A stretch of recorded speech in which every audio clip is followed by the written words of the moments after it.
What's up, everybody? This is Maximilian, and we're doing things a little different today. I'm trying a different recording format, so let me know if this is any better than the previous one. I'd really appreciate the feedback.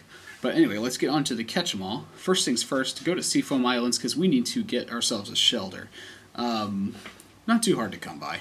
It only took me about 5 seconds or so to get it, but then again, this game has a lot of luck based on it, so you may not be so fortunate. Anyway, I wish you the best of luck. Give him a couple of rare candies.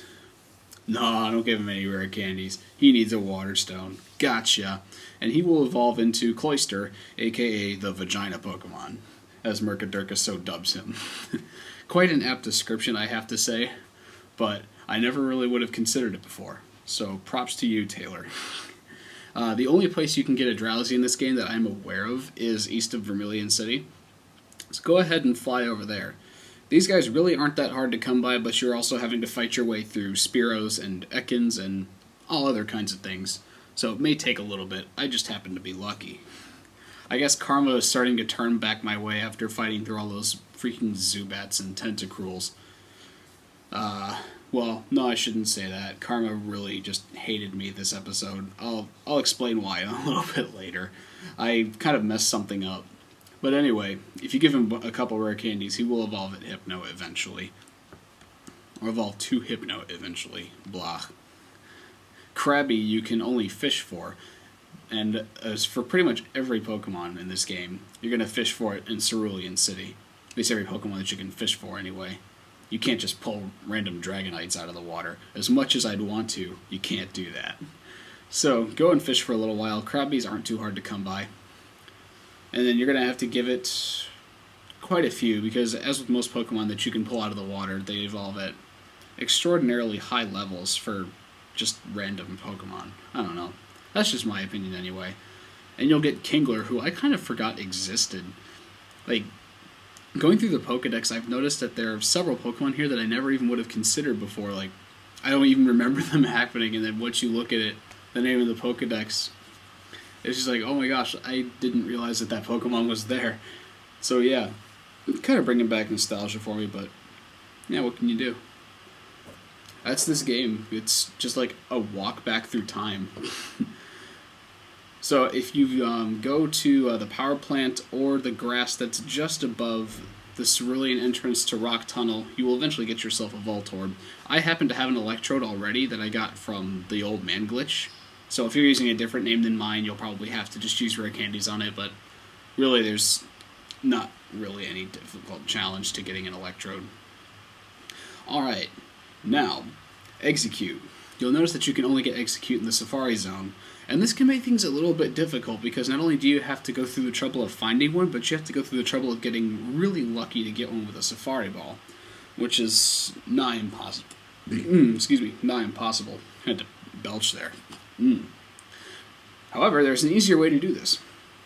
Walk around in the same area, the first area that you go into, until you run out of time, and then as soon as you leave, go ahead and fly to Cinnabar Island, but make sure that you've encountered some kind of wild Pokemon in that area first, so that way you get the game data saved in RAM. And then what you do is if you surf down the side of Cinnabar Island, you'll start encountering Pokemon that you would encounter in the Safari Zone. This makes it much easier to catch them since you can use Master Balls. So I figured I'd use that exploit, since we're going to have to catch a few Safari Zone Pokemon in this episode. Once you get your Execute, give it a Leaf Stone, and it will become an Executor. Yeah. Stomp the Yard Executor. I don't know why I thought of that, but whatever. Marowak, I already happen to have a Cubone. If you don't have a Cubone, go into the Lavender Tower. And make sure you bring your Silph Scope with you, otherwise you won't be able to catch them. I kind of forgot to do that a few times. But yes, do remember to do that. I happened to get a Cubone from random Mew glitching. Or maybe I caught it. No, I did catch it in the tower. I figured I might as well grab it while it was there, because they're not too easy to come by. A couple of rare candies later, and that's a Marowak. Now, Lickitung, you can't catch in the game. However, you can make good use of that Slowbro you caught earlier, because you're going to have to trade for it.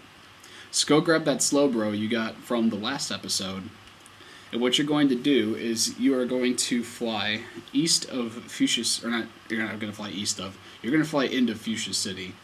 and you're going to go west into the building that separates that route from the cycling road. And if you go upstairs, there's going to be a trainer who wants to trade you his Lickitung for your Slowbro. And that's how you get Lickitung in this game, so that way you have to save yourself some Ditto Glitching. Give yourself some extra leeway in case you have some other things you want to discover. So yeah, that's how you get Lickitung. It's kind of a slow and tedious process, but whatever. It's a bit easier to get than the other one since we already have the Pokemon. I think we're going to have to trade 2 more times, and we'll actually have to go out and catch Pokemon for those. We don't actually have any at the ready. But that's next episode. You guys will just have to wait. Coughing is incredibly easy to come by. Just go to the Cinnabar Lab on Cinnabar Island. I mean, where else would the Cinnabar Lab be, right? And go ahead and walk in, and I guarantee you in 30 seconds you will find a Coughing. And if you don't find a Coughing, then you need to write the people who programmed the game and tell them that something is wrong with your game and you want a refund. Although I'm not sure how they're going to refund a ROM, so good luck with that. Coughing will evolve into Wheezing. We're on level 35. Hooray, rare candies. If you really wanted to, though, you could bonk around in the laboratory for a good long while until you actually found a wild Wheezing. But I prefer to do things the easy way. Because, I mean, after all this stress I've been going through, like just bonking in grass for hours looking for Pokemon, you want to get things done quickly. Now, Rhyhorn is where I screwed things up. I want to make sure that you guys know this when you do it. When you're going to do the Safari Zone exploit for Cinnabar Island, make sure that you stay in the first area when you run out of time. Don't go anywhere else, because some of these areas have specific changes in the Pokemon that you can encounter. And the first time I did this, I went into the second area and ended the game. Or ended my little Safari Zone adventure or whatever. And I didn't realize it, but the wild grass data in there doesn't contain any data for Rhydon. Rhyhorn. So there's no way that you can get it. So make sure that if you're going to catch a Rhyhorn, you stay in the first area of the Safari Zone and then run out of time. Just thought I'd mention that because that took me like an hour to figure out that I was doing something wrong. And it sucked. Just wanted to kick myself so hard for doing that. So yeah, my mistake is your gain. Just remember that. I'm looking out for you people, because you're awesome. Speaking of people who are awesome, well, Tangle at first. Just go south of Palatown and fight your way through the Pidgeys and Rattatas that are on that little island thingy. Eventually you'll find one. But Baz sent me a message showing me a screenshot of his completed Pokemon Red game, so I wanted to give a shout out and congrats to Baz, who had completed the walkthrough courtesy of, I guess, these videos. So I'm happy to see that this is producing some results for you guys, so I really appreciate the feedback.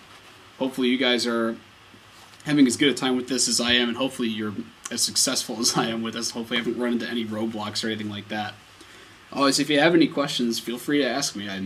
I tend to respond very quickly to my messages because I don't get a ton, so they're easy to manage. Well, yeah, I just wanted to give a congrats to Baz. Way to go on completing Pokemon Red. But, man, we only have 2 episodes left. It just kind of occurred to me that we only have 2 episodes left. It just kind of got me thinking, like, this thing is actually almost done. I don't know if I even considered the fact that I might have actually finished this walkthrough when I first started it. I wasn't sure if I could, but now we are in the home stretch. We are going to get this thing done. So, I forgot to mention it, but Horsey's in the Seafoam Islands. Not too hard to find. Give it rare candies, Seadra. Wham, bam, thank you, ma'am. Walk outside the cave, and you'll fish for a while and find a Goldeen. There's a million Staryus out there, though, that I found, so be prepared to kind of have to dig for it a little while. But you'll eventually get a Goldeen. They aren't too hard to come by. A few rare candies later, and this baby's a Seeking. Oorah. That's all for this installment.